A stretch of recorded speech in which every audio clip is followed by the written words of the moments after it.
নমস্কার বন্ধুরা, welcome to সিনে ইনসাইড। অনুরাগের ছোঁয়া ধারাবাহিকে আজকের পর্বে দেখবেন কুন্তলা সোনাকে ফোন করে বলে যে সূর্যর খোঁজ সে পেয়েছে, আর এটা সে শুধু সোনাকেই বলতে চায়। এটা শুনে সোনা বাইরে আসে কুন্তলার সাথে দেখা করতে।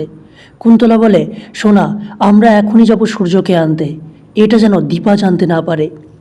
এইসব কথা বলে দীপার বিরুদ্ধে সোনাকে কুন্তলা উস্কায়। এদিকে লাবণ্য কেক কেটে সবাইকে খাওয়ায়। সেই সময় সোনা আসলে দীপা বলে, তুই কোথায় ছিলি এতক্ষণ? সোনা বলে, বাইরে গিয়েছিলাম।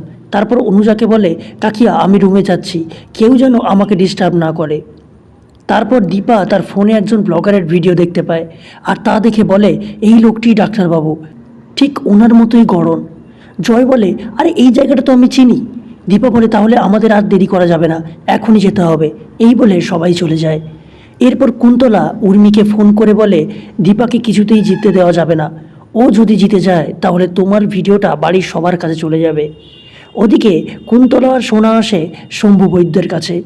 কুন্তলা সূর্য স্ত্রী হিসেবে নিজেকে পরিচয় দিয়ে বলে, ওনাকে আমরা নিয়ে যেতে এসেছি। শম্ভু বৈদ্য বলে, আপনারা এনার পরিচিত, তার কি প্রমাণ আছে? সোনা তার আর সূর্যর ছবি দেখায়।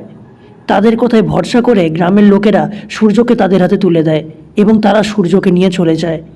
সেই সময় দীপা সহ বাকি সবাই এসে জিজ্ঞাসা করে, এখানে ডাক্তার সূর্য সেনগুপ্ত আছেন, উনি কোথায়?